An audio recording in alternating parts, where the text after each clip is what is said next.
Bienvenidos a su podcast Criterio Inmigrante. Hoy tenemos a un invitado que goza de uno de los mejores lugares del mundo para vivir. Hablaremos con Ramón, un venezolano viviendo en Suiza. Lo pueden seguir en Instagram y en YouTube como @lavidadeM. Bienvenido, Ramón. Muchas gracias. Muchas gracias por la invitación también. ¿Qué tal? ¿Cómo está todo por allá? ¿Cómo está Bueno, Suiza con la pandemia? ¿Qué dice?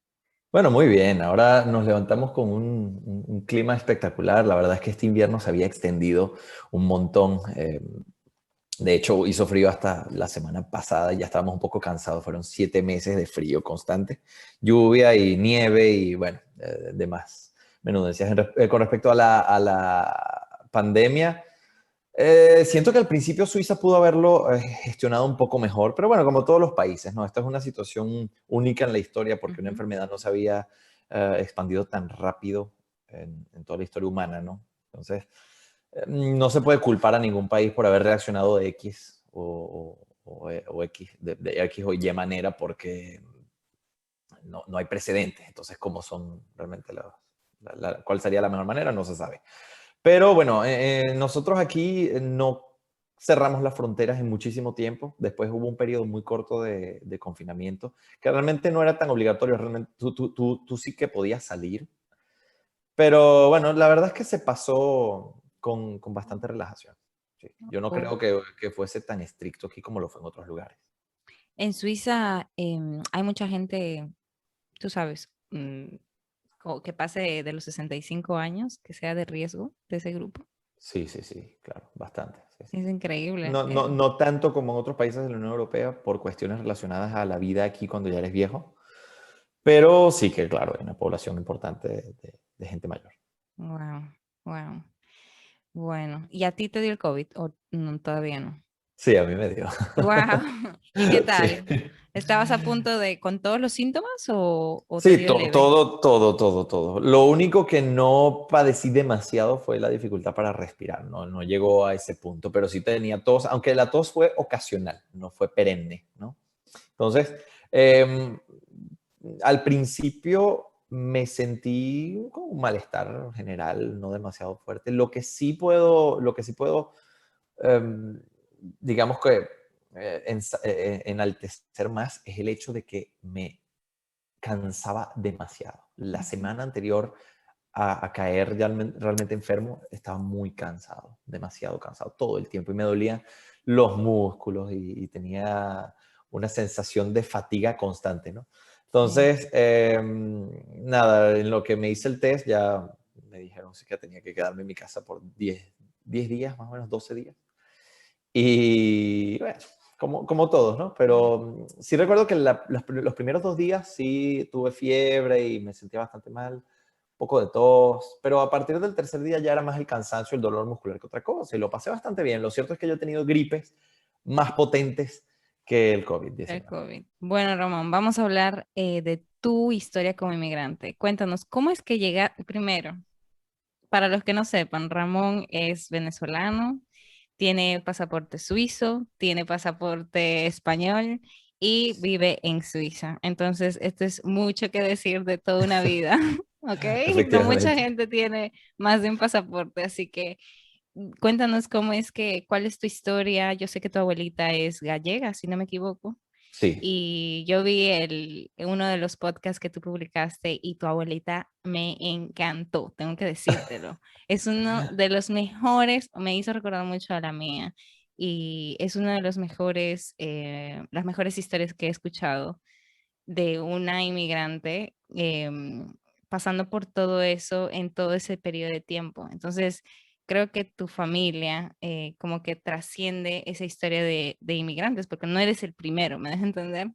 Ha claro, sido una exactamente. historia de tu familia. Entonces, cuéntanos, por favor, para que la audiencia lo sepa. Bueno, yo creo que todo empezó por el franquismo, ¿no? Y la guerra civil española que Ujú. tuvo lugar en 1936.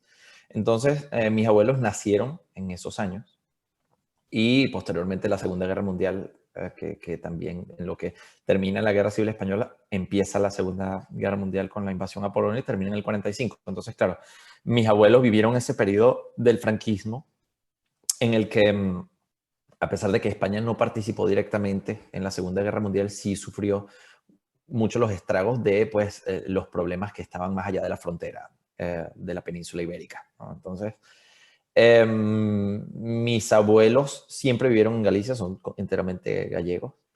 Y claro, una vez que se acaba la Segunda Guerra Mundial y que el franquismo se perpetúa en España, las cosas no estaban del todo bien. Entonces, ellos, pues, con, tras mucho meditarlo, se deciden irse a este país, ¿no? Que prometía tanto y de que se contaban tantas historias y que en aquellos años era los Emiratos Árabes Lo del mundo, ¿no? mejorcito, Lo sí. mejor que había, sí.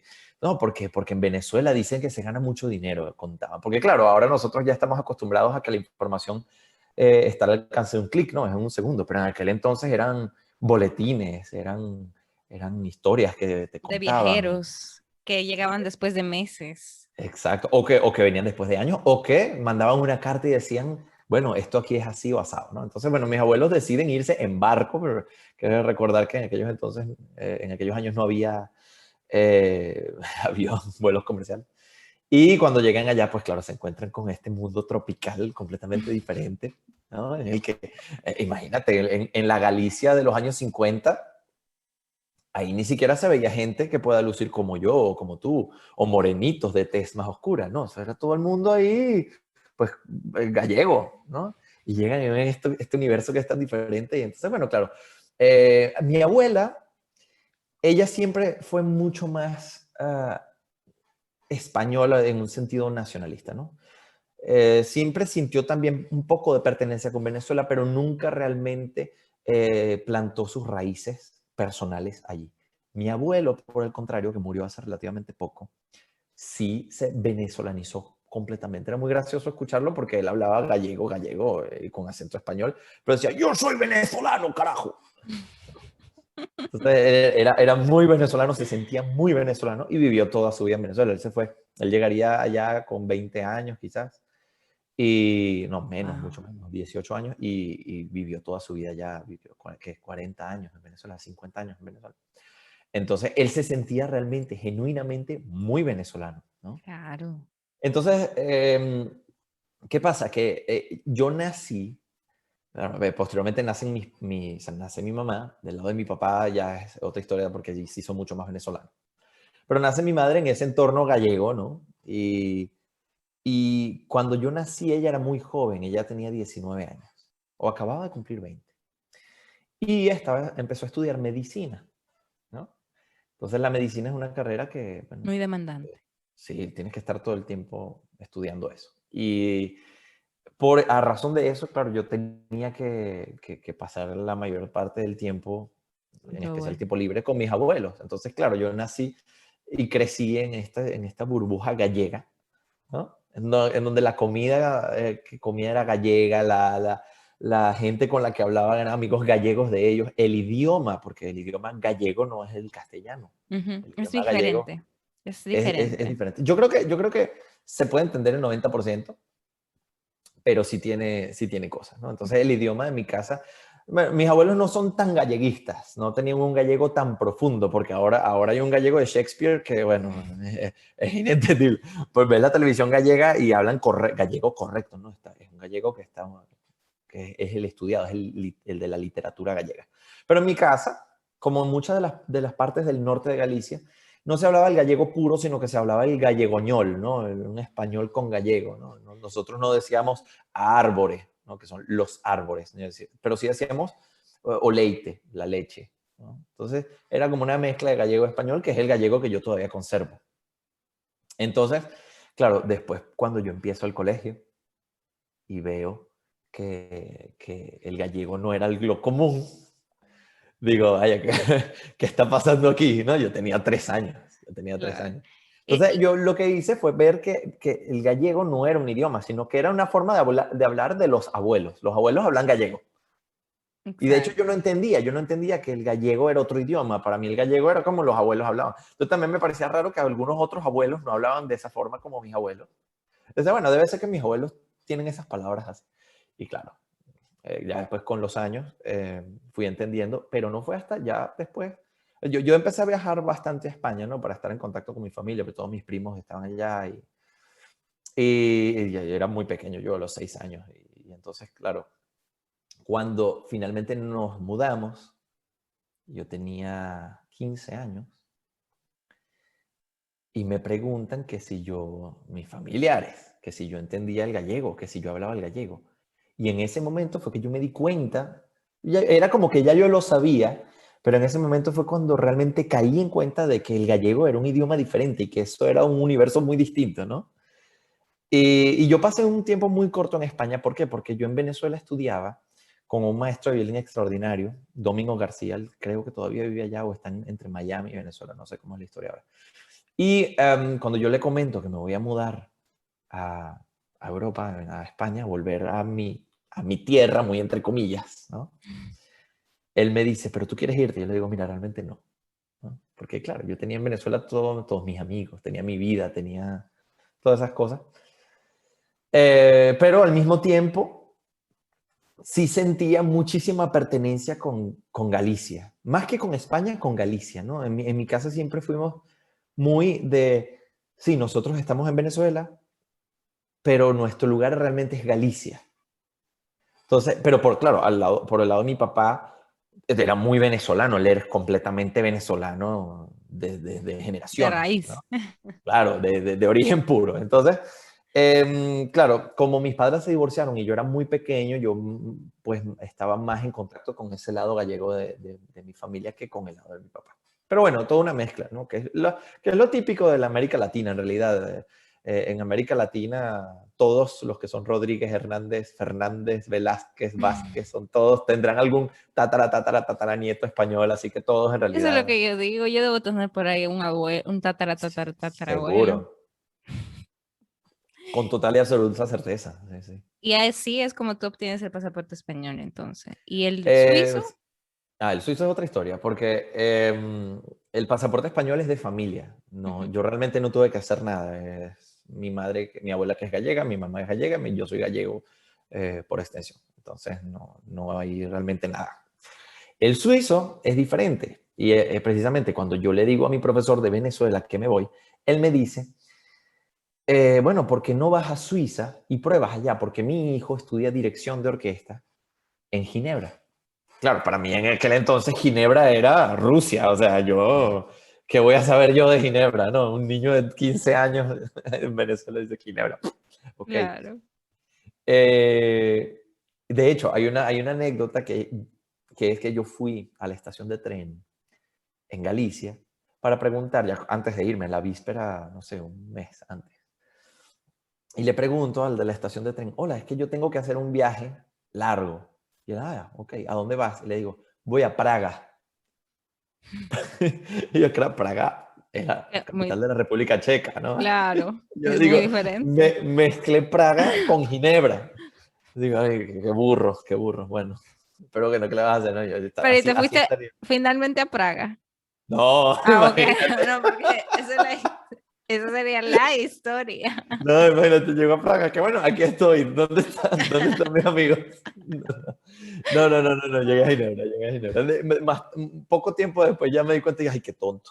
Me voy a preguntar de Praga. Bueno, total que yo llego a España, pero paso muy poco tiempo allí. En realidad porque el nivel violinístico de esa parte de España, porque hay lugares en España donde el nivel violinístico es extraordinario, pero en esa parte de España, yo que quería ser violinista profesional, no tenía nada que hacer. O sea, el violín no Claro. es demasiado, aunque depende con quién vas, porque hay violinistas excelentes en todas partes, pero lo que yo logré conseguir no fue bueno para mí. Entonces, o no me gustó. Entonces yo dije, tengo que probar en otra cosa, en otro lado, porque si no, no tengo futuro como violinista. Entonces, fue ahí cuando contacté a mi profesor, me dijo que su hijo estaba en Ginebra y yo, bueno, le digo, bueno, voy a ir a Ginebra Claro. a probar, a ver qué Ujú. tal. Entonces yo era menor de edad, me recuerdo que tuvieron que hacerme un papel firmado, tal, que se iban a hacer cargo de mí, toda la historia, bla, bla, bla, bla. Yo me quedé en su casa, entonces, claro, ahí tuve clases de violín intensivas, eso fue militar casi. Wow. Sí, bueno, el estudio violinístico profesional es realmente muy demandante, como cualquiera de las artes.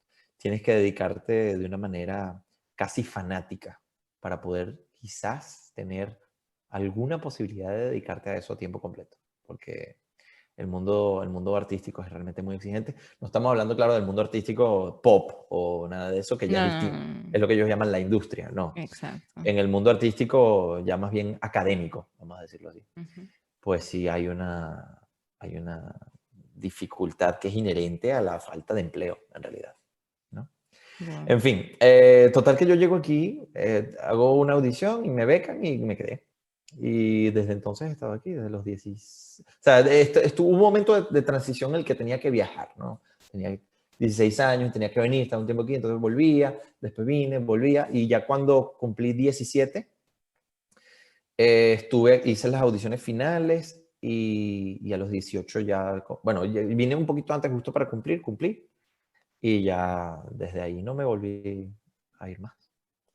Wow. ¿Sí? Entonces es muy raro porque ves que de un lado tengo esta mezcla, ¿no? Latino-venezolana completamente por un lado, muy gallega por el otro, pero yo realmente en Galicia nunca viví, a pesar de que culturalmente yo sentía y siento Galicia una parte fundamental de mi ente, ¿no? Ujú, Pero ujú. yo en Galicia realmente nunca viví.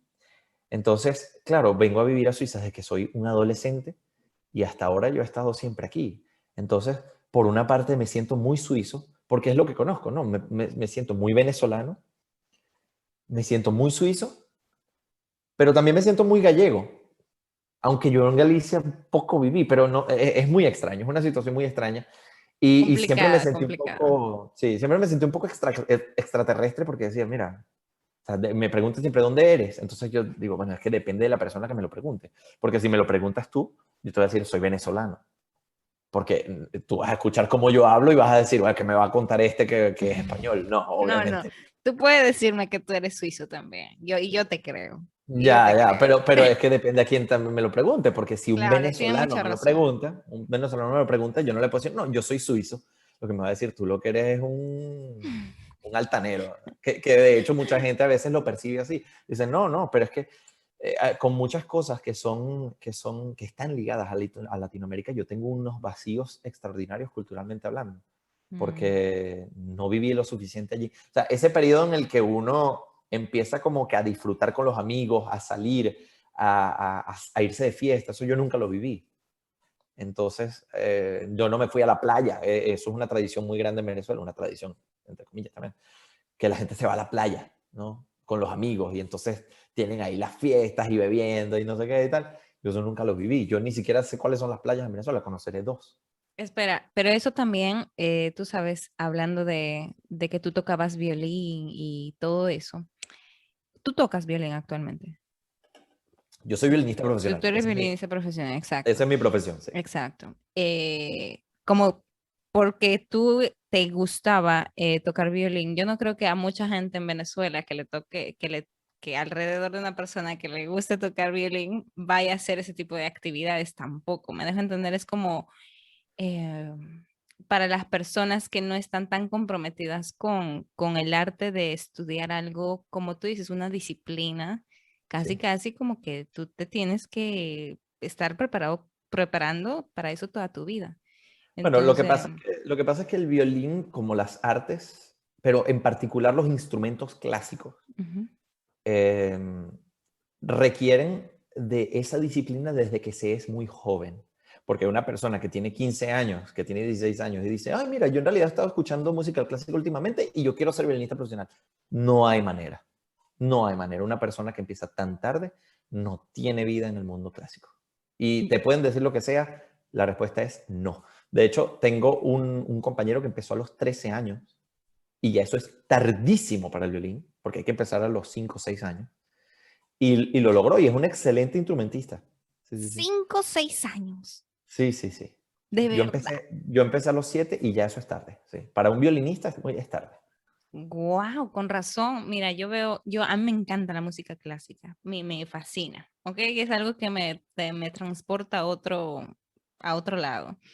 Y veo que hay muchos concursos, por ejemplo, de Asia, que hacen, y esos violinistas, uno los ve aquí en videos de YouTube y dice, no, pero son súper mega Talentosos. talentosos esos niños. Y ahora que tú lo dices, pues es lo común. Dentro de ese mundo, tal vez, o sea, es lo común. Los Sí, padres tal sí. vez lo pensaron y dijeron, mira, este es el momento adecuado. Si no es ahora, no es nunca. Sí, Y sí, pues, sí. Es que todo en realidad recae en la disciplina. ujú, Porque, y por eso hay tan pocos músicos clásicos también y por eso la difusión es tan baja. Porque en lo que tú decides convertirte en músico clásico, estás asumiendo y estás aceptando que vas a meterte en un régimen militar. O sea, mi horario durante 2 años, mis dos primeros años aquí en Suiza fueron casi, puedo decir, pseudo traumáticos. ¿y ¿Por por qué? qué? Porque mi horario era, mi vida era levantarme a las 7 de la mañana o a las 7:30, prepararme, bañarme, comer y estar en la academia de violín desde las 8 de la mañana hasta las 10 de la noche, estudiando. Eso es lo único que hacía.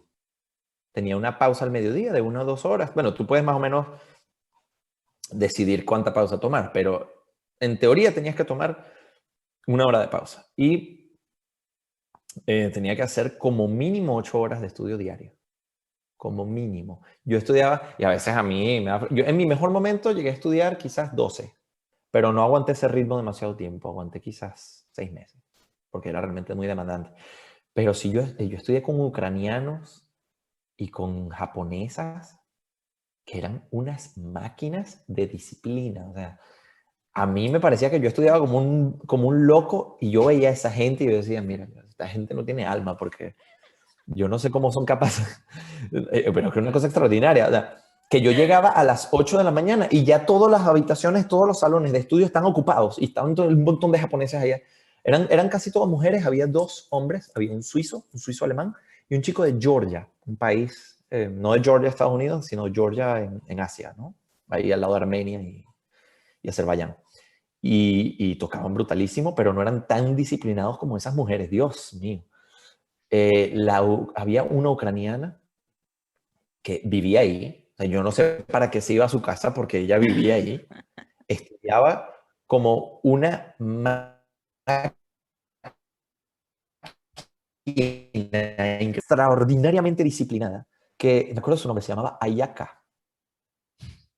Y esa mujer, yo creo que ella no se iba a su casa a dormir, porque llegaba y esta estaba ahí ya estudiando un montón de cosas, y yo me iba y ella seguía ahí, y yo llegaba al día siguiente. O sea, una cosa increíble. Y, A lo único que y teníamos derecho, perdón, en ese periodo, ¿tú tuviste una conexión con alguien o no? Tampoco no hubo tiempo para tener muy un amigo poco, ahí. muy poco. De la gente con la que estudié en esos 2 años, no guardo ninguna relación. ¿Y qué Muy, son muy de poco. esas Estudié. personas también? ¿Tú conoces ahora Sí, dónde sí, están, sí. cómo Sí, sí, están, sí. lograron su objetivo? Una de ellas solamente, porque las demás no tengo ni idea. Pero, ¿qué pasa? Que en el último año, que yo pasé ahí, bueno, en mi segundo año, a final de mi segundo año, un muy buen amigo mío que estudió conmigo en Venezuela cuando éramos niños, estaba viviendo en Estados Unidos y me contactó y me dijo que quería venirse a estudiar aquí. Yo le dije, bueno, vente y te quedas en mi casa porque éramos muy, muy, muy amigos. Somos muy amigos. Y bueno, nada, cuando yo me fui, él entró. Y pasaron los años, él se quedó en la Academia de Violín por muchísimos años y se casó con una de las violinistas japonesas que estaban allí. Él es venezolano, italiano, que vivió en Estados Unidos, es otra mezcla, y se casó con una japonesa y ahora están viviendo en Tokio. Y Ay, esa japonesa es precisamente una de las que estudiaba conmigo, que también era una máquina de estudiar increíble. Entonces ahora wow, ellos se dedican, son violinistas profesionales también, viven allá en, Tokio. en Japón, en Tokio. Sí. Wow. No, la verdad es que es un mundo además muy, muy negro, muy turbio, ¿Y por porque una qué? persona, porque la competencia es insana, la competencia es enfermiza. Pero es normal, es natural también, porque si tú quieres trabajar de esto, hay muy pocas alternativas. Tú, o eres un genio, que ya hoy los genios, hay demasiados genios, entonces ya cuando hay demasiados genios ya nadie es genio. Entonces, eres un genio extraordinario que puedes dedicarte a ser solista internacional Y ahora hay tanta gente que toca tan bien que ya esos puestos, o sea, que tú puedas dedicarte exclusivamente a ser solista y que te paguen por eso, es muy improbable. Entonces, Sí. o bien eres profesor, o bien eres ejecutante en una orquesta. Entonces, si quieres ser profesor, como yo, o sea, o hace un poco de todo. Yo lo que hago es eso, un poco de todo, ¿no? Pero yo soy, sobre todo lo que más hago es el dar clases, porque es donde tienes un seguro. ¿Qué pasa? Que en Ujú. esta academia donde yo estudiaba antes, allí a ti no te van a dar un diploma universitario. La única ventaja es que vas a salir tocando extraordinariamente bien, pero no te van a dar un diploma universitario. Entonces yo dije, mira, tocar extraordinariamente bien, ¿qué voy a hacer yo con tocar extraordinariamente bien? Porque a lo mejor en el arte todo es tan subjetivo que a lo mejor yo toco extraordinariamente bien para ti, pero para otra persona no. Entonces no me van a dar el empleo, no me van a dar... No, yo necesito un título. Entonces entré en un conservatorio, es una universidad de música, de estudios superiores de violín. Ujú. Y allí me gradué, hizo todo y saqué mi diploma, mi título universitario de violinista profesional y profesor de violín. Profesor de artes, en realidad, de artes interpretativas se llama. Entonces, ¿qué pasa? Que cuando tú vas al mundo laboral, el mundo laboral para un músico clásico es ultra limitado. Existe esas dos posibilidades que te dije. O eres, bueno, tres. Eres solista internacional, que eso, cero. Yo, de hecho, no conozco a nadie que lo haya logrado.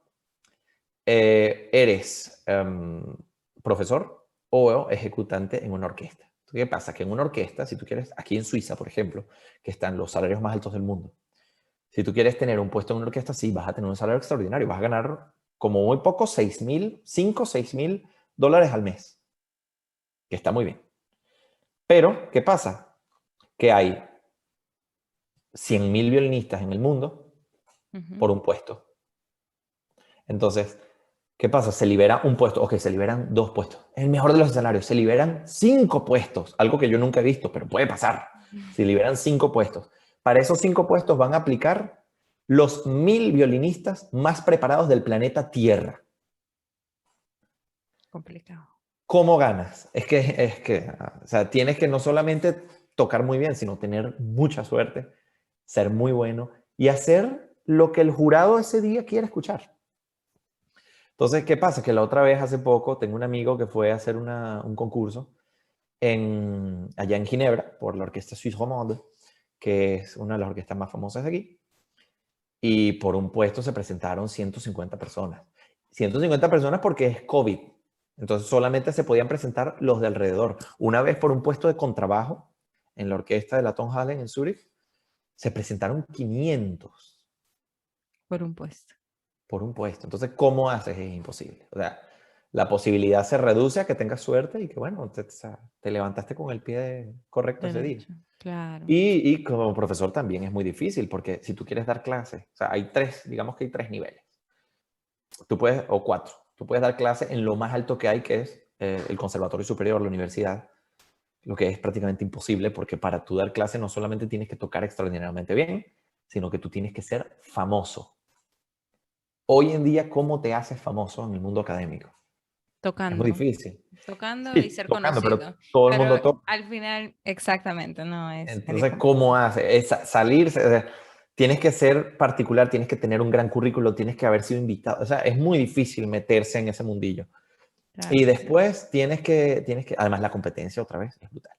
Luego, si no puedes dar clase en un conservatorio superior, te queda el conservatorio cantonal para las escuelas de música, digamos, ¿no? Lo que prepara a la gente para entrar al superior. También la competencia es brutal. Y ahí es un poquito más posible, pero son cargos que ya casi que se eligen a dedo y además por invitación, no es que cualquiera puede presentarse. Mm. Entonces, si hay un puesto, se van a presentar los 50 mejores de Suiza, los 50 más famosos de Suiza. No. Y luego yo por ejemplo trabajo en una escuela internacional, que también, o sea, yo para ganar mi puesto tuve que competir contra 60 personas. Claro, lo bueno es que en ese campo en específico tuve suerte, pero las aptitudes necesarias fueron muy exigentes. O sea, yo tenía que ser bilingüe.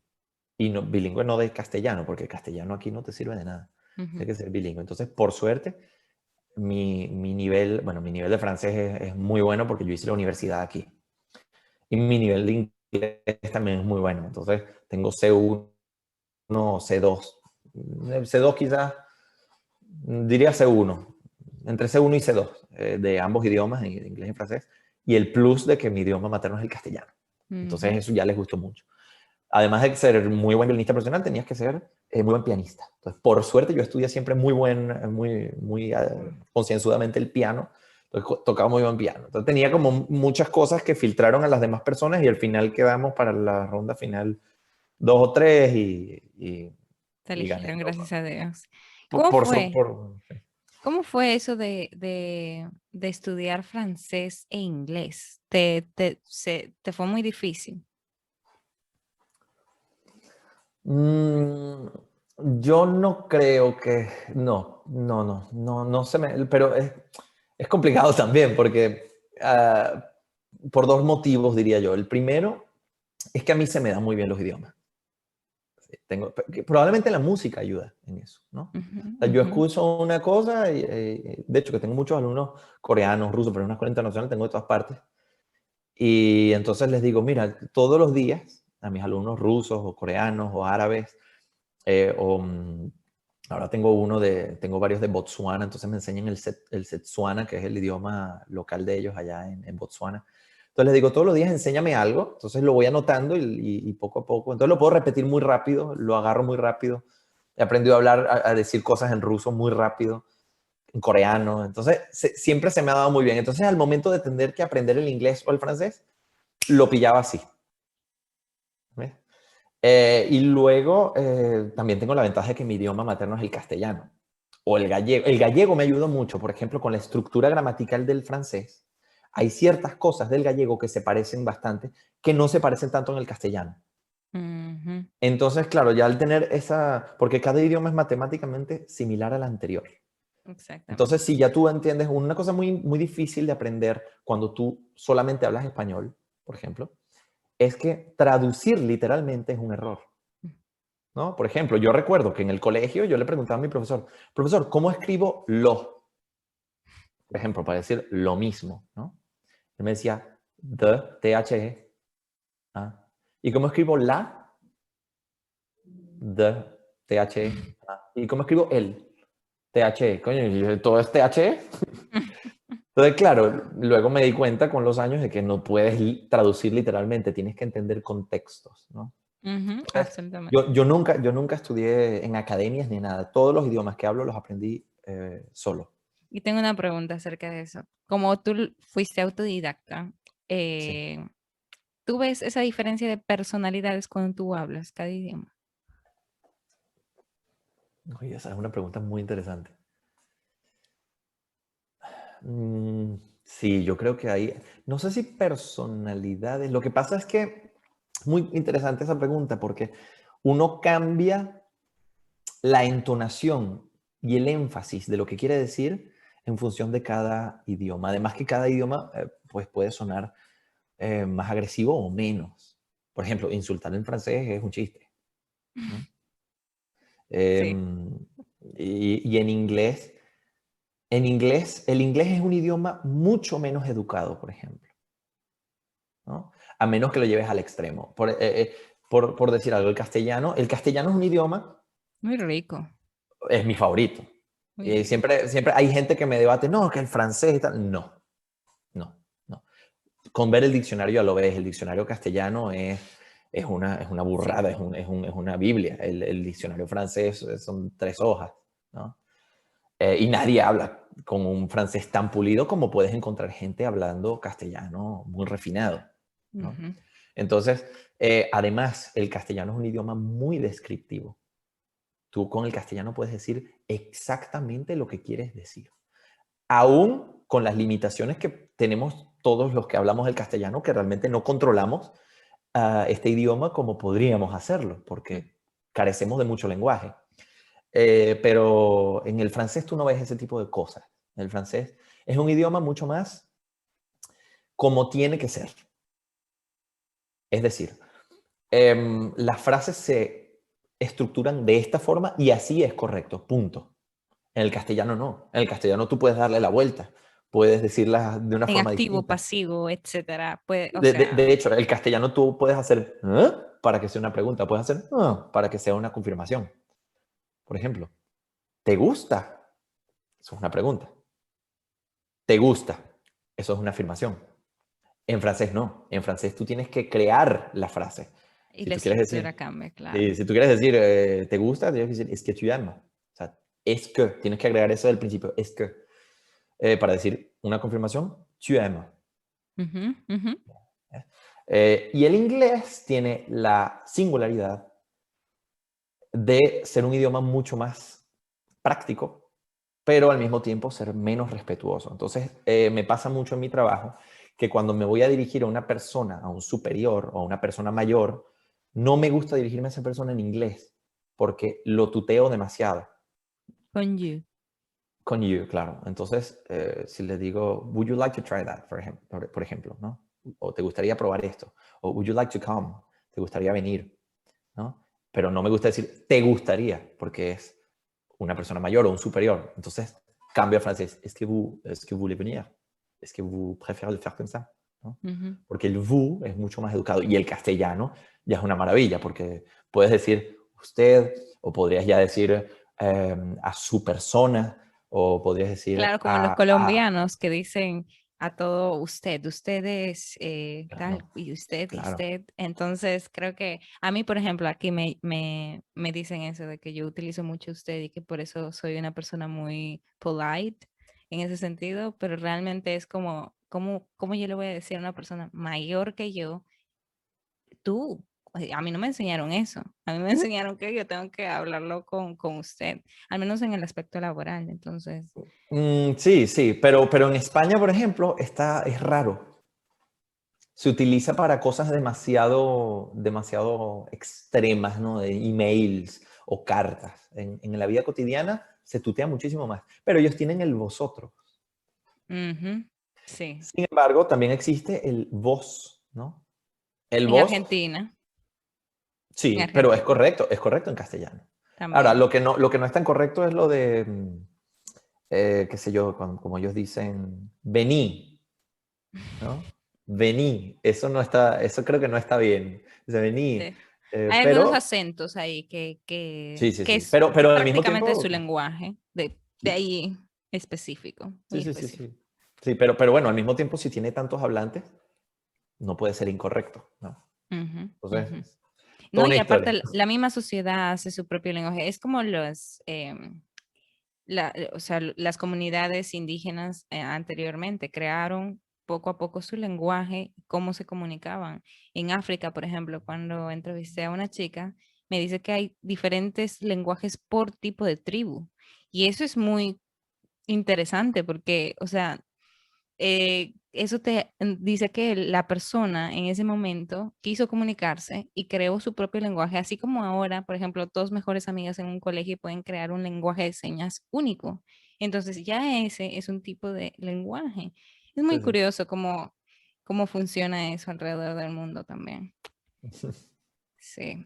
Bueno, Ramón, cuéntanos qué diferencias tú ves entre Suiza y Venezuela, porque no te puedo hablar de Galicia porque no has vivido mucho tiempo allí, pero entre Venezuela y Suiza, ¿qué tú consideras que son las diferencias que más te gustan y qué diferencias no te gustan tanto? Mm, A ver, yo creo que ya quitando las cosas más evidentes, ¿no? Que es que en Suiza está todo organizadito y es Ujú, un país ujú. también alpino, ¿no? Diría que la mayor diferencia recae en la idiosincrasia de la gente, ¿no? Creo que Venezuela y Latinoamérica, pero especialmente Venezuela, tiene una calidad muy buena en relación a la forma en que la gente puede ser amable. En Suiza es distinto. En Suiza son muy amables, pero más que amables son correctos. En Venezuela, más que correctos, son amables. Mm, Entonces, puede ser que lo que impide a Latinoamérica eh, llegar a este nivel es esa diferencia. Más que todas estas historias de que no, que se roban el dinero, que nos han tenido bajo el yugo de tal. No, no, no, no, no. Yo creo que los problemas de Latinoamérica radican y son, a menos en un 90%, culpa de los propios ciudadanos. Eh, y, y, y, bueno, también han tenido mala suerte, ¿no? Pero es muy probable que si se cambiaran los papeles, imagínate que todos los ciudadanos suizos los meten en una burbuja y a todos los ciudadanos venezolanos los meten en una burbuja y los cambian de sitio. Hacen un chup.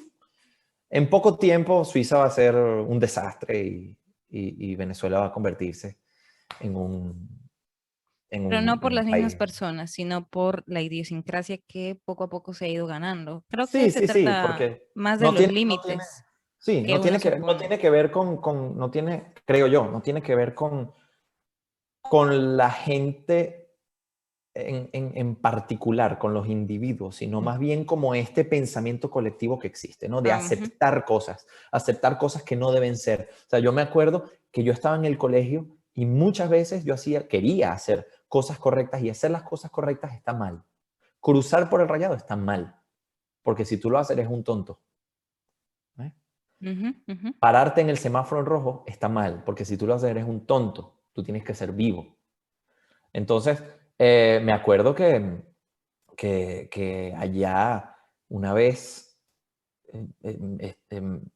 no me hicieron nada, pero se empezaron a burlar, me hicieron un poco de acoso escolar porque yo no me quise robar unas cosas que estaban allí de un señor que había pasado, eran unas frutas o algo así. Entonces todo el mundo vio que el señor se descuidó y empezaron a agarrar cada uno una y a robar. Y yo dije, no, es que no está bien robar. Otra cosa que me pasó es que habían unas chicas que estaban ahí pidiendo dinero prestado a otros de los chicos con los que yo estudiaba. Entonces, cuando les decían, mira, para que les paguen, ellas no les pagan, o sea, no les pagaban el dinero, sino que les ofrecían otro tipo de servicios. No tan extremos como para llegar a cosas de adultos, pero el nivel anterior, si puedes leer entre líneas lo que quiero decir. Claro, Y todo, aprovecha, aprovecha. Y yo, no, ¿cómo voy a hacer eso? No está bien.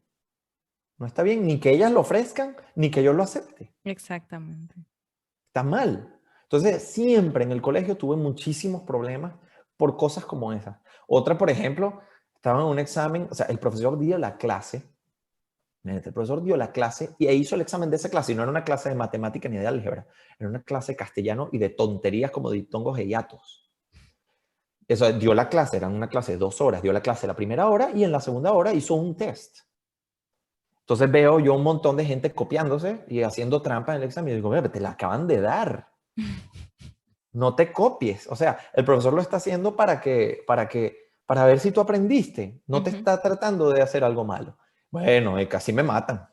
Hablando de eso, tú sabes, eso es lo que tú dijiste, de que te enseñan a ser más vivo y usualmente celebran. Las personas jóvenes no se dan cuenta y lastimosamente eso es lo malo y creo que un poco triste. No se dan cuenta de que el chico más cool del colegio, el que hace trampa, el que tiene mil y un chicas o la chica que está con mil y un chicos, que no respeta a sus papás, que sale de fiesta en fiesta y se esconde o hace cosas que no deberían de ser porque sus papás no están. O sea, a ese chico cool, eso no es nada cool. Y eso no te va No. a hacer una persona cool dentro de unos años. Eso, de hecho, creo que te perjudica demasiado, te Sí, sí, perjudica no. atrozmente y como dices, daña ese concepto que uno tiene de tu propia sociedad, de Sí, tú sí, sí. dices, eso es ser vivo, así yo me tengo que comportar. Entonces, tú estás constantemente tratando de llegar a eso. Claro, es que esa es otra gran diferencia. O sea, aquí tú le preguntas a un suizo, ¿por qué cruzas la calle en el Rayado? Y te va a decir, ¿y por dónde más tendría que cruzar? Ujú. Tú le preguntas eso a alguien en Venezuela y te dice, que vas a estar cruzando el Rayado si igual nadie lo respeta. Pero es que si no lo respeta nadie, va a seguir así para siempre. Ujú. Entonces, el problema tampoco radica, yo creo que en los jóvenes que hacen esas cosas que mencionaste antes, que están muy mal, sino en que los padres, los adultos y las Bien. instituciones lo aupan. O, y si no lo aupan, al menos no lo corrigen. Porque es como la pobreza en el hombre. La pobreza es la,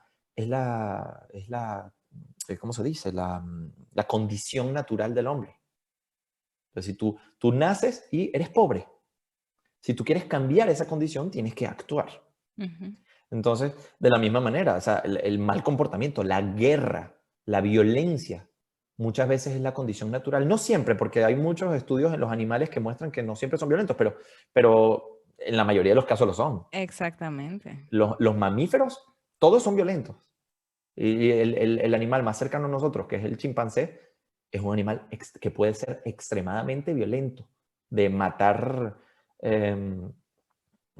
monitos bebés y de violar y de hacer esas cosas. Ujú. Entonces, nosotros tenemos que entender que si nosotros queremos llegar a un nivel más alto mentalmente, ¿no? Como sociedad, hay que corregir esos problemas que son también inherentes a la naturaleza salvaje de las especies, ¿no? Exactamente. Entonces que los jóvenes se comportan así, bueno, porque sí, porque, ¿qué te puedo decir? O Es sea, lo natural. Supongo que es, como tú dices, es lo más natural ser una persona que no tiene límites. Tú sí, naciste supuestamente para ser libre, pero realmente en el proceso de ser adulto tú te vas dando cuenta de que tú tienes que tener límites, porque todo en la vida, si no tienes límites, no funciona. O sea, no, sí, pero es que además tú lo ves en el comportamiento de los niños. Los niños son de las criaturas más despiadadas que puede haber.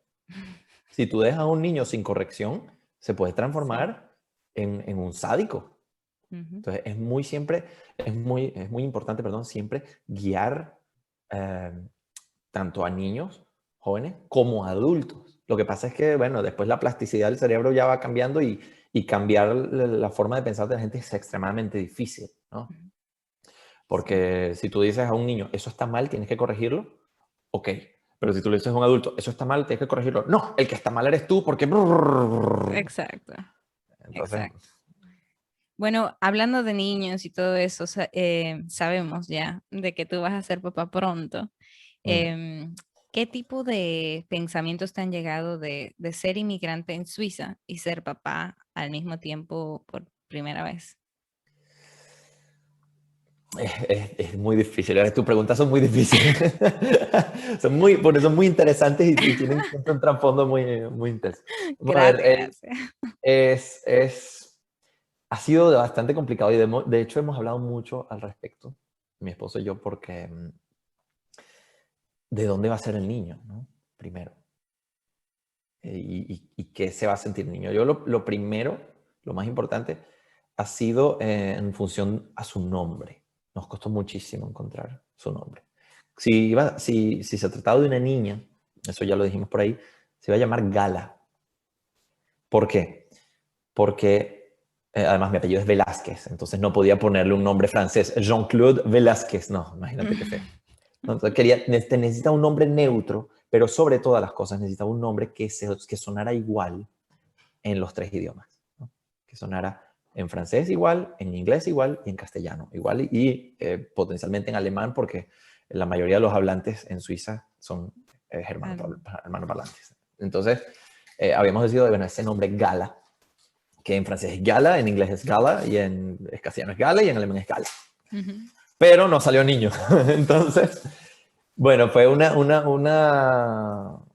odisea poder conseguir un nombre y ya hemos conseguido finalmente un nombre que lo vamos a reservar para el día en el que lo Claro, tienen presentemos que oficialmente. reservarlo.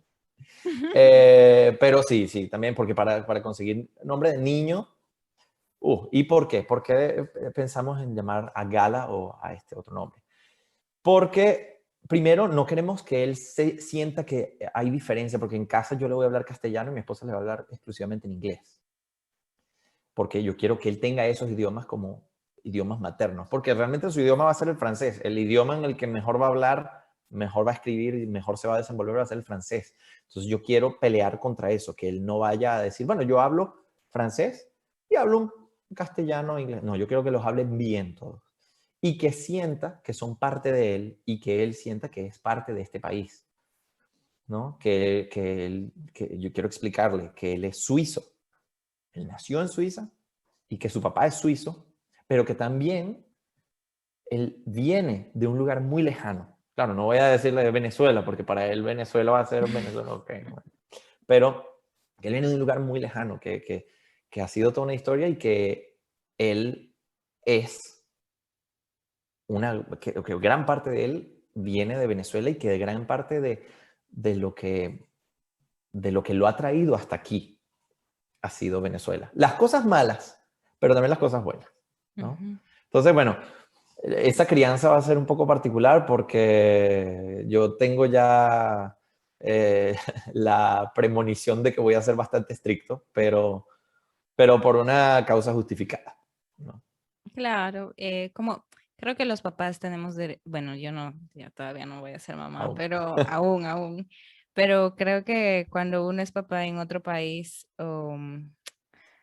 necesita cierto apoyo, como que creo que necesitamos en general más inmigrantes que quieran hacer ese proceso de enseñarle a un hijo de que realmente no importa tanto que tú sepas de dónde estás, Ujú. sino de dónde vienes Sí, y toda la historia y toda la cultura que tú puedes traer contigo. sí, sí, sí. Es Bueno, muy importante. al mismo tiempo, yo quiero que se sienta muy gallego. Ujú. Es que es todo muy extraño. Claro. Porque gracias a Galicia es que yo estoy aquí. Ujú. Sabes que emigrar a Suiza es prácticamente imposible si tú no tienes un documento europeo. Y por mis documentos europeos es que yo puedo vivir en Suiza. Bueno, ahora no, yo soy suizo, pero antes no era. Entonces, sin mis papeles europeos, nunca hubiese podido. Y yo tengo muchísima afinidad por Galicia y por España. O sea, España para mí es mi país. Es que, no sé, quizás soy un ciudadano muy internacional. Tal vez, tal vez. ¿Cómo Sí, y mis primos son todos gallegos y de- nuestras tradiciones son muy gallegas también. Y de hecho tengo ahí es la pata de jamón serrano en la claro, casa. tienes que mostrarle todo eso. Yo, por Claro. ejemplo, particularmente hablando, Perú tiene una cultura milenaria, ¿ok? Y yo, la verdad, algo que yo voy a extrañar muchísimo de mi país es enseñarle acerca de toda esa cultura indígena que Perú ha tenido con los años, de que las danzas, la comida, la vestimenta, el idioma, La verdad es que además tienes las líneas de Nazca que son una cosa extraordinaria. Tienes el todas Machu Picchu, tienes... exactamente. Es que es Es imperdible. Yo todo. creo que estás obligada a ir con tus hijos para allá. Absolutamente. Entonces me siento como que esa partecita no quiero que sea olvidada, ni mutilada, ni transgredida por cualquier otra cosa, que tal vez sí, tal vez quién sabe, me vaya a algún país de Europa o a algún país de Asia, etcétera, pero quisiera realmente que mis hijos se sintieran peruanos en de alguna En manera. cierta medida, claro, claro, claro. Claro. Bueno, tú hablaste de tus papeles, de que al principio no eras suizo y eso y lo trabajaste con el tiempo. Fue muy feo trabajarlo, o sea, el proceso fue muy arduo para tener el pasaporte suizo. Extremadamente difícil, extremadamente difícil. Ser suizo es una de las nacionalidades más difíciles que hay. Porque, Porque, bueno, si te casas ya es más fácil, pero depende, ¿no? Existen varios tipos de naturalización, como lo llaman. Está la naturalización de familia, que es mi caso, por ejemplo, con el pasaporte español. Mi ujú, familia es española, yo soy español por extensión. Luego está la nacionalidad facilitada, que es que tú te casas con un suizo y después de 5 años puedes optar por ella. Y luego está la naturalización ordinaria, que es la mía, ¿no? ¿Qué pasa? Que Suiza es muy, muy, muy exigente en todo lo relativo a la inmigración. Para tú poder ser suizo, tienes que cumplir una cantidad de condiciones y de requisitos que son fastidiosísimos, no solamente difíciles, sino muy, muy tediosos. Entonces, uno de ellos, por ejemplo, aquí en Suiza, tú cuando te mudas y vives legalmente aquí, tienes distintos tipos de permisos de residencia. No es 1 ni 2, hay como 10, ¿no? Entonces, si tú vas a tener una estadía corta, te dan un permiso que es el permiso L. Pero con el permiso L no puedes abrir cuentas de banco, por ejemplo. No puedes comprar ciertas cosas. No puedes tener tarjeta de crédito. Después puedes pedir el permiso B, que es el que normalmente le dan a los europeos. Con eso ya tú puedes tener una vida un poco más estable. Luego, si tú eres refugiado, te dan el permiso, creo que es el permiso D. Pero por ejemplo, con el permiso D, cada año que tú vives en Suiza te cuenta la mitad si algún día quieres naturalizarte. Entonces, sí, por ejemplo, ahora la ley, cuando yo apliqué eran 12 años. Tú tenías que haber vivido 12 años en Suiza para poder optar a pedirla. Ahora lo redujeron a 10, pero las condiciones son más difíciles. Entonces, ¿qué pasa? Si tú tienes el permiso de refugiado, el permiso, creo que es el permiso D, no estoy 100% seguro. Con ese permiso, no tienes que pasar 10, tienes que pasar 20. Porque cada año te cuenta la mitad. Ay, Dios. ¿Ves? Luego está el permiso C, que es el permiso, el mejor de todos. Mi esposa tiene ese permiso. Entonces, para ponerlo simple, si tú quieres ser suizo, tienes que haber vivido primero 10 años en Suiza. Eso es el primer requisito. Después, de esos 10 años, depende de cada comuna, porque aquí en Suiza todo está dividido en 3 niveles: nivel federal, nivel cantonal y nivel comunal. Entonces, el nivel federal, cuando tú dices en Suiza federal, quiere decir todo el país, la confederación, ¿no? Cuando tú vas al segundo nivel es el nivel comunal, que es lo que sería como el estado, ¿no? Que en Perú creo que son estados, ¿no? El estado de tal, el estado de tal. Departamentos. Departamentos, eso. En Francia también son departamentos. Entonces aquí el cantón es el segundo nivel. Y luego está el nivel comunal, que es el pueblo, ¿no? Entonces, ¿qué pasa? Tú tienes que haber vivido 10 años en Suiza, pero después de esos 10 años, una cierta cantidad de años tienen que haber sido en el mismo cantón. Y de esos años, una cierta cantidad en la misma comuna. Entonces, ponte, por ejemplo, porque tú te nacionalizas suizo del cantón. Yo soy, por ejemplo, suizo valesano, originario de la ciudad de Sion. Entonces, no es lo mismo un suizo valesano de Sion que un suizo valesano que un suizo ginebrino. ¿Entiendes? Es distinto. O sea, yo soy suizo valesano y él es suizo ginebrino. Y luego está, por ejemplo, donde yo no vivo ni en Valais ni en Ginebra, yo vivo en el cantón de Vaud. Entonces, aquí sería sería un suizo vaudois. ¿Ves? Entonces, cada cantón tiene condiciones distintas. Entonces, por ejemplo, en mi caso, yo hice la nacionalidad suiza. Necesitaba vivir 10 años en Suiza, de los cuales 5 tenían que haber sido en el cantón de Valais y 3 en la ciudad de Sion.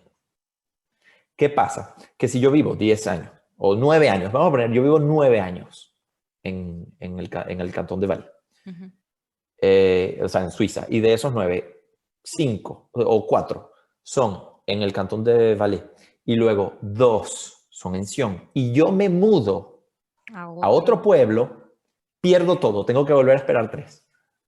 Ay, qué difícil. Es muy difícil. Entonces, ¿qué pasa? Que tú tienes que realmente pertenecer a la comunidad de donde estás. Tienes que ser realmente parte de ellos. De hecho, hay cantones y hay comunas en donde la gente vota si ellos te aceptan que tú seas de ahí. Y Wow. muchas veces votan que no y ni no te la dan. En mi caso sí hubo votación, pero hubo una votación cantonal, no una votación comunal, porque no le doy mucho sentido, tampoco hay demasiada gente ahí. Entonces, ¿qué pasa? Que después de eso, cuando cumples esos requisitos, que ya cumplirlos es muy difícil, entonces empiezan los exámenes. Yo pasé 4 años de entrevistas y exámenes antes de que me la dieran. Sí. ¿Exámenes de qué? Mm. O sea, ¿de salud o No, de...? no, no, no, no. El primer examen fue una entrevista con un suizo, un señor de la comuna, que es el encargado del departamento de naturalización, que me hizo preguntas de mi vida para ver si yo soy un buen ciudadano, ¿no? ¿A qué te dedicas? ¿Cómo te llamas? Tal. También para ver si yo hablo el francés, porque es indispensable tener un buen idioma, un buen nivel de la lengua, ¿no? Si no hablas bien el francés, ya es un no. Entonces, esos 4 años, pues creo que son 15 pasos o 12 pasos. Y cada paso es eliminatorio. O sea, a lo mejor tú estás en el paso 11 y haces algo mal y te borran todo y ya te la niegan. Entonces, Mm, Cuando fui a donde este señor era, bueno, conocerme, hablar, ver si mi nivel de francés. Entonces ya él ya rellenó un documento y dice, él es apto, lo manda. Espera 6 meses, pagas una cantidad absurda de dinero, que creo que son como 600 francos para el papeleo, $600, y luego viene el segundo. Entonces ahí te vuelven a llamar y te dice, esa es más sencilla, pero te dice, tienes que rellenar este formulario y tienes que decirme si estás preparado para un examen de la política, de la geografía. Entonces después salí de ahí. Vino otro. El otro, ese sí fue difícil porque era una entrevista con 3 políticos suizos y el señor encargado de la comuna que me hacían preguntas de todo. Y cuando te digo preguntas de todo es nombre y apellido de parlamentarios, de gente que está en la política. wow. Y el problema es que aquí hay 256 miembros, entonces es un gentío loco. Y tuve que memorizarme todos los miembros porque en Suiza no hay presidente. Hay una cosa que se llama el Consejo Federal, que son 7, podríamos decir, ministros, Ujú. ¿no? Y ellos se rotan cada año. Es para mantener la democracia más sólida y que no haya preferencias políticas ni nada. Aquí nadie tiene que, no, que vamos a votar por este tipo. No, porque el año que viene lo cambian, entonces no tiene sentido, ¿no? Entonces no hay fanatismo político. No, Wow, no, no así como lo hay en otros lados. Entonces, increíble. claro, me tenía que saber el nombre de los 7 tipos, ¿no? Me tenía que saber el nombre, porque esos son del federal. Ujú. Me tenía que saber el nombre de la gente a nivel cantonal y me tenía que saber el nombre de la gente a nivel comunal. Son, mira, como 30 personas. Y nombres rarísimos, además. Ay, ay, ay, ay, ay. Sí, Pero y después geografía. tengo una pregunta. ¿Y cómo después del proceso tan arduo no te desanimaste y no decidiste, bueno, Suecia ya no, tal vez otro país? No, no, a ver, la nacionalidad la hice porque quise, porque mucha gente vive aquí toda su vida y no son suizos. De hecho, hay casos de gente, y de hecho conozco a varios, cuyos padres son, por ejemplo, españoles, pero ellos nacen aquí. Y no hay derecho a suelo. Aquí tú naces en Suiza y no eres suizo, tú eres de la nacionalidad de tus padres. Ajá. Entonces, ellos viven toda su vida aquí con el permiso C, pero no son suizos. Entonces, su idioma materno es el francés, hablan mal el castellano, pero tienen que hacer sus documentos en la embajada española. Entonces, hay casos de gente que no habla ni una palabra de español, pero tienen que ir a la embajada española a hacer sus papeles españoles. O sea, españoles que no hablan español porque nacieron aquí, son suizos, pero no hacen el proceso de ser suizo porque es realmente muy difícil. Claro, Entonces, yo, no, yo dije desde siempre voy a ser suizo, primero porque me siento muy suizo, sí. con todas las salvedades que pueden haber, ¿no? Y segundo, porque aquí hay una cosa que se llama el derecho a la iniciativa, ¿no? Todos los ciudadanos suizos tienen derecho de agarrar un papelito con firmas, así, salir a la calle y recolectar firmas para cambiar cualquier cosa relacionada con la ley. Entonces, hoy estamos como estamos sin problema, pero yo no sé si mañana van a sacar una iniciativa que puede perjudicarme. Entonces, yo digo, ¿cómo puedo curarme en salud y asegurar que nada me va a pasar siendo suizo? Entonces dije, no, voy a hacerlo porque es necesario. Además, mi hijo también va a ser mejor para él porque eso de que esté con la inseguridad de que le pase eso, de que tiene que ir a la embajada española, que mi hijo habla español, pero igual. Entonces, era por una cuestión, además, mientras más mejor, ¿sabes? Ujú, claro, claro, mil veces. Cuéntanos la historia de, y ya por último, ya después de esto, yo creo que te voy a dejar en paz, Ramón. Cuéntanos cómo fue la historia de conocer a tu esposa. ¿Cómo es que la conociste? Tú me hablaste antes de empezar la entrevista de que tuviste una relación a distancia también. Sí. ¿Cómo fue? Bueno, a ver, yo estudiaba en un colegio que estaba en una zona un poquito mala. Entonces, un día, uno de mis compañeros, estamos hablando de que yo tenía 13, 14 años, 13 años, uno de mis compañeritos llevó un arma de fuego a la escuela y me amenazó. Y me iban a dar mi domingo, ¿no? Wow. Entonces, yo para no tener que encontrarme con el creador del cosmos a tan temprana edad, decidí marcharme de ese colegio y justamente me marché, me cambié al colegio en donde estudiaba ella. Entonces nos conocimos allí en el colegio. Entonces siempre hubo mucha tensión ahí, pero ella nunca se dignó a decirme nada. Yo sí que le dije unas cosas, pero ella me mandó a freír monos. Entonces yo no me hizo caso y yo, bueno, nada, me voy. Entonces yo seguí con lo mío, después me mudé y cuando ya vivo aquí, estaba en España en ese momento, entonces ahí es cuando la señorita se digna a llamarme y a decirme que en realidad pues como que sí había corazón. Y entonces yo digo, ah, está bien. Bueno, gracias por esperar al último momento. Y bueno, en ese momento fue que yo dije, bueno, nada, ¿qué voy a hacer? O sea, yo sabía ya desde niño que me quería casar con ella y nada, empecé a ir para allá. Y duramos así 6 años. A distancia. Sí. Tú en Sí, sí. España, ya en Yo, Suiza, me imagino, yo vivía en y, Suiza, sí, yo y vivía en en- Suiza y ella ya en Venezuela. Ella empezó a estudiar medicina y yo estaba estudiando en Suiza. Entonces, bueno, nada, cada vez que tenía vacaciones me iba para allá y estaba ya 15 días, un mes, 2 meses, me volvía para acá, estudiaba, volvía. Y así, hasta que ella empezó a poder venir para acá, pero también con lo mismo. Entonces, claro, ¿cómo haces para mezclar con los estudios de medicina y yo con los estudios de violín? Entonces fue fastidioso, pero siempre encontramos la manera.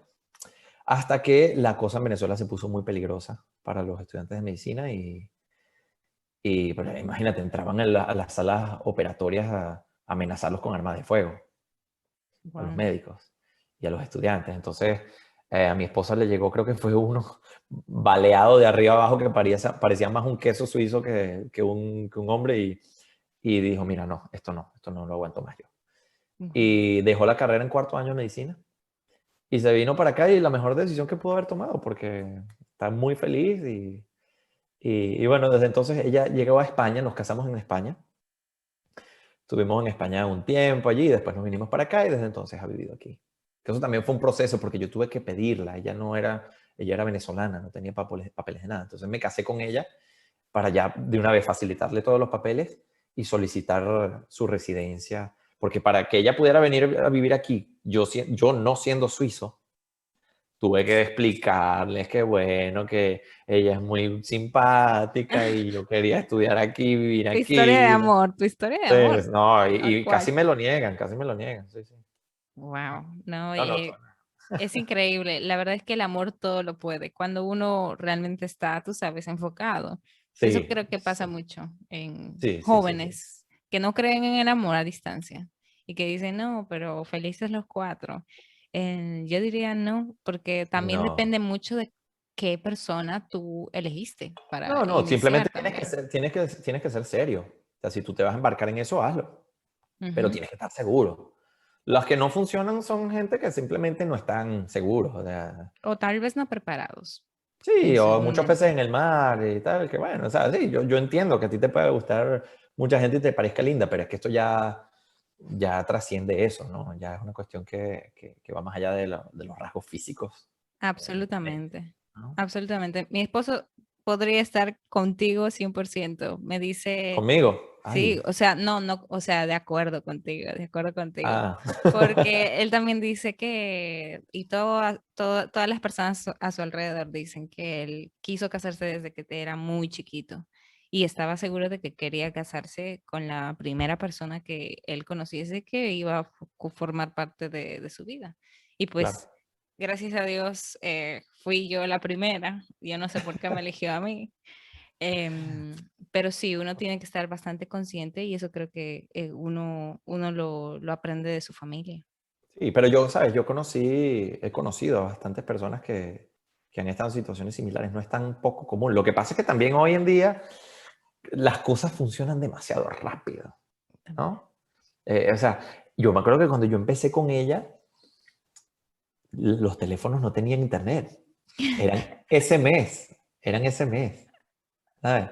Entonces yo para hablar con ella tenía que comprarme una tarjeta que me costaba 10 francos, me acuerdo, y me ponía en un teléfono público a hablar con ella, una hora, me acuerdo que podía hablar con esos 10 francos.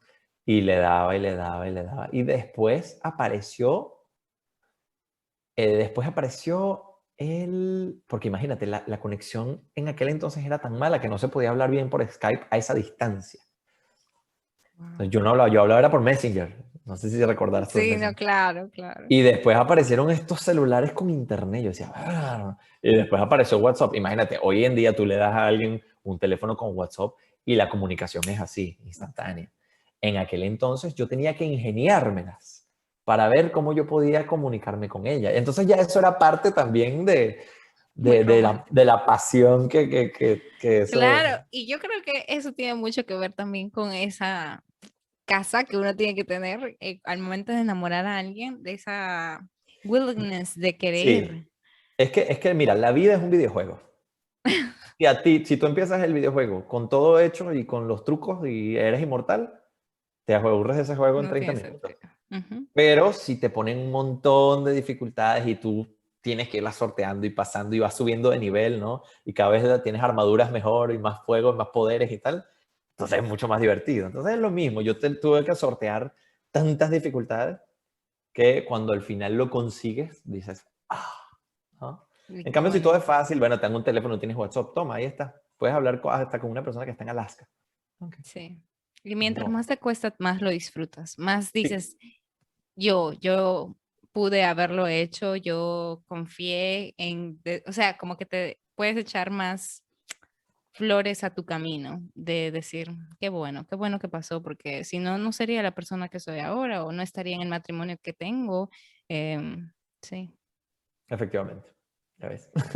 Ramón, por último, ¿qué consejo le darías a una persona que quizás después de todo lo que hablamos, esté como que le gustaría o quisiera ir a Suiza?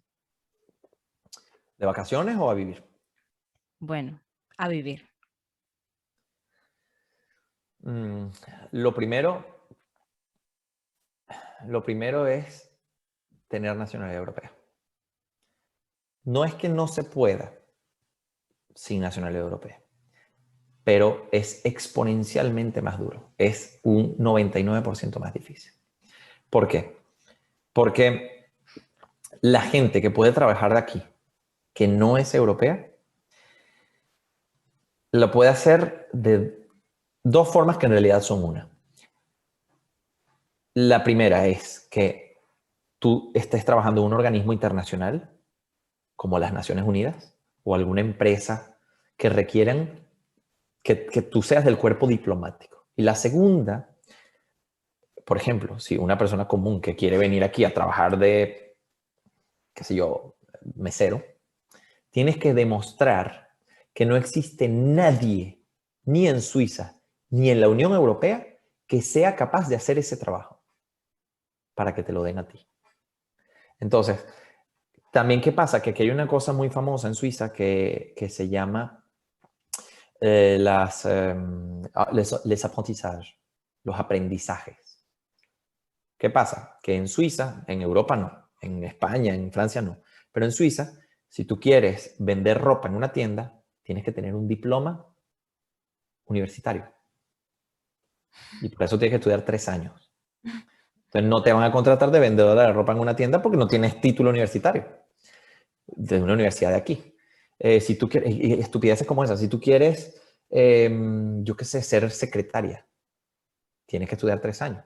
Si tú quieres ser recepcionista, tienes que estudiar 3 años. Entonces, ya, nada más por ahí, el 99,99999 de las personas que van a querer emigrar para aquí la tienen muy difícil porque no hay trabajo porque no tienes título universitario acreditado por una universidad de aquí. Ya eso es lo primero. Lo segundo, si tú quieres, qué sé yo, trabajar de ingeniero o de médico, entonces tienes que demostrar, imagínate un médico venezolano, tienes que demostrar que no existe ningún otro médico en toda Suiza y en toda la Unión Europea, o sea, desde España hasta Grecia, que pueda hacer tu trabajo. Entonces, en ese caso sí. Y aún así, tú tienes que validar tus papeles. Y en Suiza no te van a validar ningún título universitario. Te validan títulos universitarios europeos. Porque aquí hay una cosa que se llama la Convención de Bolonia, me parece. Que es que hicieron un sistema universitario que se basa en créditos, ¿no? Entonces, los estudios que hacen en Grecia, pues tienen un pensum similar al que hacen en Suiza, que tiene un pensum similar al que hacen en el Reino Unido. Entonces, los estudiantes de todas partes de Europa se pueden validar más o menos entre sí fácilmente. Pero un título que salga de la Unión Europea, para que te validen un título de médico, te vale más la pena volver a hacer la carrera. Porque vas a tener que hacer tantos exámenes que mejoras la carrera otra vez. Sí. Entonces, y la otra es que trabajes en el cuerpo diplomático. Entonces, ¿qué pasa? Que si tú trabajas en el cuerpo diplomático de las Naciones Unidas o en alguna empresa y tú eres, por decir, norteamericano, o sea, gringo, que los gringos, o sea, para un estadounidense es tan difícil como para un venezolano. No distinguen entre eso. Wow. Entonces, si tú quieres venir a vivir aquí y eres parte del cuerpo diplomático, ellos te van a dar una tarjeta que se llama carte de legitimación, que es un permiso ligado a tu empleo. ¿Te acuerdas que hablábamos del permiso L, el permiso B, el permiso C? Nada de eso. Te dan una carte de legitimación, que es un permiso ligado a tu empleo. En lo que tu empleo se acaba, se anula automáticamente la carte de legitimación. Esa carta no acumula años, ni puedes ser suizo, ni tienes derechos de... No, es simplemente un permiso ligado a tu empleo. Entonces, es muy difícil. Complicado. La otra alternativa es ilegal, pues que también hay mucha gente que vive aquí ilegal. Y en Suiza no se persigue sistemáticamente a la gente que vive ilegal. Claro, no tienen Pueden derecho a ignorar. voto, no tienen, tal vez se El pierden muchas problema, de las cosas. el problema también es que, claro, si no tienes una cierta legalidad, no puedes hacer nada. El sistema te limita mucho. No puedes comprar línea telefónica o puedes comprar unas prepagadas, pero no puedes comprar una en tu casa, no puedes poner internet. Entonces no puedes hacer eso. No puedes comprar automóvil, no puedes comprar, no puedes tener tarjeta de crédito, no puedes abrir cuentas de banco, no puedes hacer nada, no puedes hacer nada. Entonces, el sistema está hecho de una forma en la que la inmigración es difícil, es muy complicado. Entonces, Y hablando de eso, o sea, no hay muchos latinos allá entonces, o hay hay, latinos. hay una gran comunidad, pero en relación proporcionalmente es poco. Mm. Y muchos ilegales. Lo que pasa es que la mayoría están en Ginebra, porque ahí también es el mundo internacional, es una ciudad muy internacional, ¿no? Entonces, hicieron allá en Ginebra una ley en la que te dan los papeles si demuestras cierto arraigo, pero creo que tienes que haber vivido 10 años, una barbaridad así, o 5. Entonces, si demuestras que llevas tantos años aquí, ellos como que te dan un permiso. Ujú. Pero no hay tantos latinos como por ejemplo los hay en España o en Francia incluso. Hay menos en proporción, sí. Wow. Es que realmente muy difícil. En Instagram me escribió una chica hace poco tiempo y me decía, qué mentira, que hay mucha gente porque yo estoy aquí. Y yo le digo, ay, ¿dónde trabajas? En las Naciones Unidas. En las Naciones Unidas tienes una carta de legitimación. En lo que se acabe tu trabajo te van a mandar... De nuevo, para donde eres. Wow, increíble. Bueno, ya todos los que han escuchado ya saben que tienen que considerar para ir a Suiza. Si realmente quieren tener el pasaporte suizo, la naturalización, todos los exámenes, el proceso es bastante arduo. Es uno de los procesos más arduos que ha llegado a este podcast, déjame Sí, contarte. y es que además eso es por mi cantón, que es el cantón de Valais. Hay cantones que son peores y hay cantones que son más relajados, como el cantón de Ginebra, por ejemplo. Mm, El cantón de Ginebra es bueno, un poquito más fácil. claro, porque como tú dices, es un poquito más internacional y tal vez tenga Sí, mucho más casos de esos. Entonces, sí, sí. wow. Bueno, Pero Ramón fue... una cosa interesante para concluir es que lo que te decía, mis documentos todos dicen que yo soy suizo, valesano de Sion. Y aunque mi hijo va a nacer aquí en el cantón de Vaud, en otro cantón, él va a ser suizo valesano de Sion. O sea, se hereda Ah, wow.